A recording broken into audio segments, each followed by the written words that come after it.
TRAX, Tracking in Complex Sensor Systems.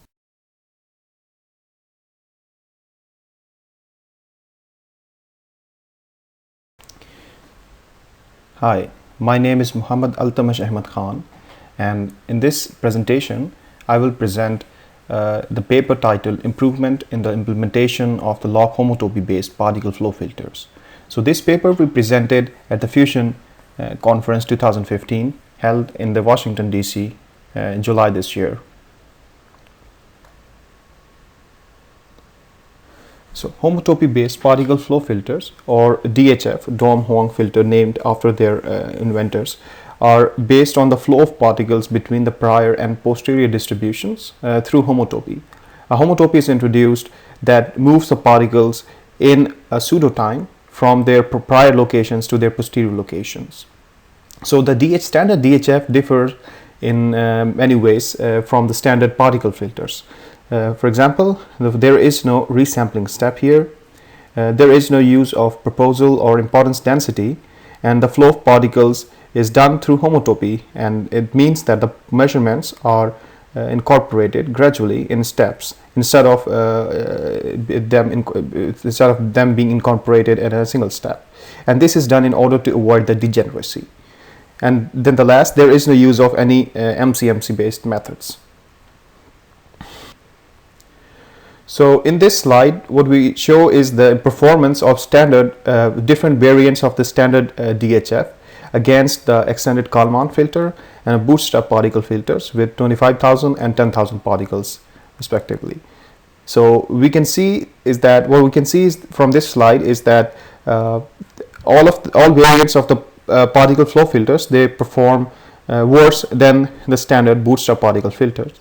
And only the blue line, which represents a particular variant of the DHF known as non-zero diffusion constraint flow, it performs better than the EKF, but still it's worse than the bootstrap particle filters. So this particular graph is taken from this result is taken from one of our papers that is referred below the figure. So how the DHF is implemented. So the generic implementation of DHF is shown in this slide. So there is an initialization step, and then at the same time EKF or the UKF is initialized. This is done in order to provide a prior covariance estimate to the DHF, which is required in evaluating the flow equation, and then both are run in parallel, and you can see the update of the particles as they move through the pseudo-time, and then the update for the EKF is done, and then there is an optional redrawing step which is different from the resampling step in the particle filters, standard particle filters, and this is an optional. So but what we can see in this slide that there are few steps highlighted in red. So these steps are important in the performance evaluation of the DHF, and the choices made for these steps, they affect the performance of the DHF. So in this paper, in this work, we have studied each of these steps individually. So the first we see to motivate our choice of numerical integration schemes and lambda discretization schemes, we provide this figure where we plot the average flow over lambda for all of the particles. So here we plot the two particular flows. One is known as zero diffusion exact flow, and then the non-zero diffusion constraint flow. As we saw 2 slides earlier, that non-zero diffusion constraint flow was the best amongst the different variants of the DHF. So we see that non-zero diffusion constraint flow is from this figure that it starts from a higher value and ends up at the lower value. So it is more dynamic than the zero diffusion exact flow, and this also hints to its stiffness. So this flow is more stiffer than the other flow. So the numerical integration scheme has to cater for the stiffness. So in this work we compare 4 numerical integration schemes: the Euler scheme, the 4th order Runge-Kutta scheme, Rosenbrock's method, and the Geer's method. We also compare to the pseudo-time discretization schemes the one with 10 uniformly distributed lambda points, and then the other with 30 exponentially distributed lambda points.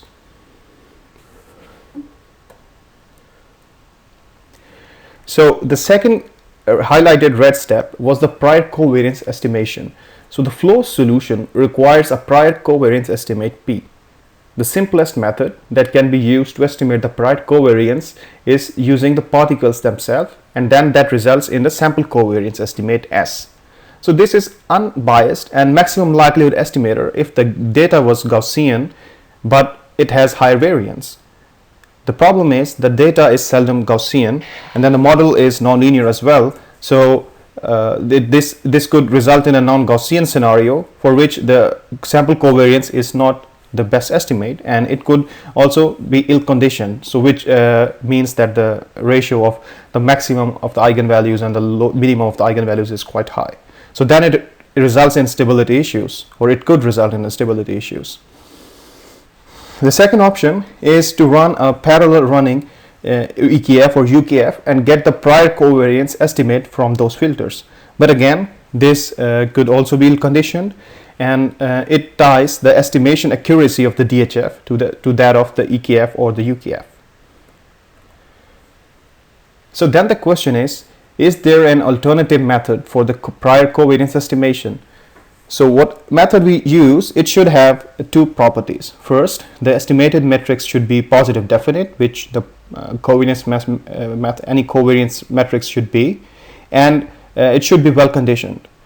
So there is a particular method, the set of methods is called shrinkage estimators. They are usually used in econometrics, genomics, where the covariance estimation has to be done. So what this particular class of method it does is that it merges the raw unbiased estimate S, which is based on the data, with a more structured but biased estimate B, which is also based on the data, but it has a particular form to get the P star. So the P star is our covariance estimate. The eigenvalues of P star are optimally shrinked towards the mean eigenvalues of the true covariance matrix. So the P star is a biased estimate, but it's hoped that it will have lower MSE than S, mean square error. And then this is costed in an optimization problem where the expected value of the squared norm of the difference of P star and P is minimized, and where the P star is given as a convex combination of the matrix B and the matrix S, and the rho is varied until it sets the minimum value for this objective function. So in this work we compare 8 covariance estimators: a sample covariance estimator, a EKF based covariance estimator, then shrinkage towards identity, shrinkage towards constant correlation matrix, shrinkage towards positive correlation matrix, Stein-Half estimator, empirical Bayesian estimator, and minimax estimator. So the last of our the last step of this whole study is to analyze, or is to look for a method for regeneration of the particles. In the standard particle filters, the resampling is done to avoid degeneracy. So there is no resampling proposed for DHF. The question is it not required? In ideal case, if the flow solutions were exact, it might not be required.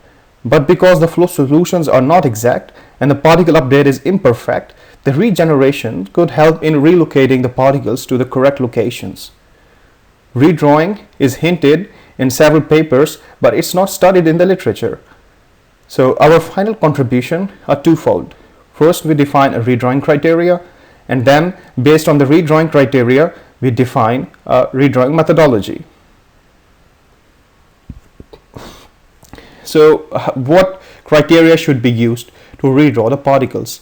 Here we use the ratio of the difference, the sequential ratio of the difference of the trace of the prior and the posterior covariance matrices. So this is represented by psi. So the redrawing particles are redrawn when psi gets above a time varying threshold TTH. So the threshold is time varying in order not to redraw at each time step, but wait until a certain time has elapsed after the last redraw. So the threshold is reset after each redraw, and this redrawing algorithm is mentioned in this particular slide.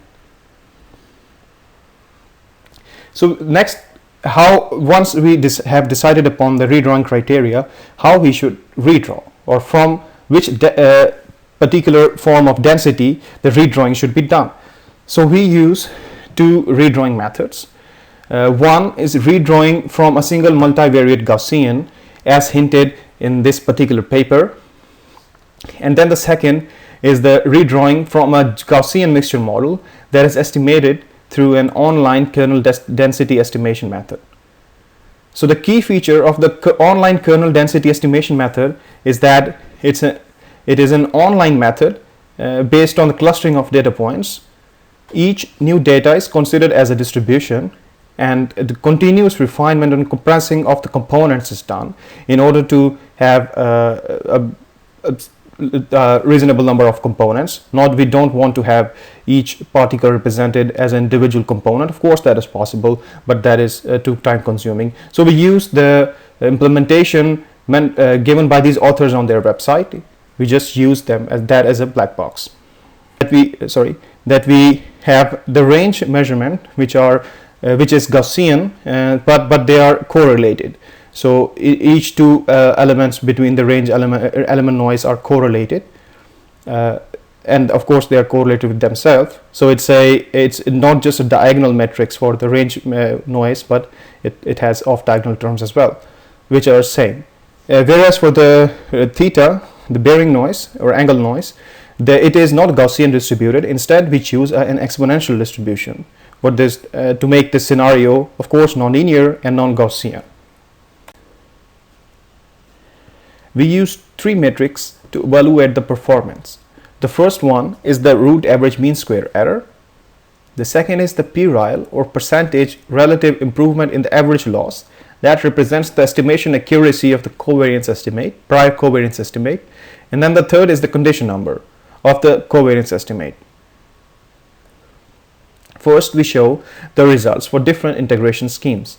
So what we can see in this graph is that we see the performance of different integration schemes. The best performance is given by the Rosenbrock 30 method, which means that it's a Rosenbrock integration scheme with the 30 lambda discretization points. And then the worst performing is the Euler 10 scheme. So the best and worst are highlighted in the green and red. So, but on the other hand, the processing time per particle is also shown in the second column. So we see that Rosenbrock, even though is the best performing scheme, Rosenbrock 30, but it's also the most computationally expensive. On the other hand, the Euler 10 is the least computationally expensive. So in order to choose a middle point, we use Euler 30 scheme in the preceding analysis, because its error is in between the two, and then its processing time is also it's in between. The second, we mentioned the results for the covariance estimation. So we can see from these graphs is that there is a significant improvement in the performance of the DHF by just using a covariance estimation scheme other than the EKF or the sample-based covariance estimate. So any other covariance estimation scheme has a better performance, and the best performance or the lowest error is given by the Lydiot-Wolff 0, which is shrinkage towards identity. As far as the p-RILE is concerned, we see that the p-RILE for the W0 is most consistent throughout the time, and also the p-RILE of the Stein half, the SH, is also quite high. So we mentioned both of them here. Whereas as far as the condition number is concerned, which is important because the covariance matrices are inverted. So we see that the condition number for the LW0 scheme, shrinkage towards identity, is the lowest. So in this graph, we show the combined effect of the covariance estimation and the redrawing. So we plot the different DHF filters and the particle filters with 1,000, 10,000 and 25,000 particles, and the EKF. So we see that that amongst the DHF filter, the worst performer is the DHF that is based on the EKF, which is the standard DHF as referred in the text. It doesn't use any covariance estimation scheme. Next in line is the DHF based on Steinhalf, which is followed by the DHF based on the shrinkage towards identity scheme. And the next two, which are with the same covariance estimation scheme, but with the redrawing, one from the multivariate Gaussian and the other from the Gaussian mixture model that is estimated through an online kernel density estimation. What we find is that this last one, the DHF KDE, DHF LW0 KDE is the best performer amongst all the methods, and it even outperforms the bootstrap particle filter with 25,000 particles. On the other hand, we see the EKF is diverging exponentially, which is because the scenario we studied is non-linear and a non-Gaussian, which is not suited for the EKF, for the use of a standard EKF. So what we can conclude from here is that the DHF based on a good covariance estimation scheme, it outperforms, or it can be better than a standard DHF. And if it is combined with the redrawing, the outcome is even better, and it can outperform the bootstrap particle filter with an order of magnitude gain in the processing time.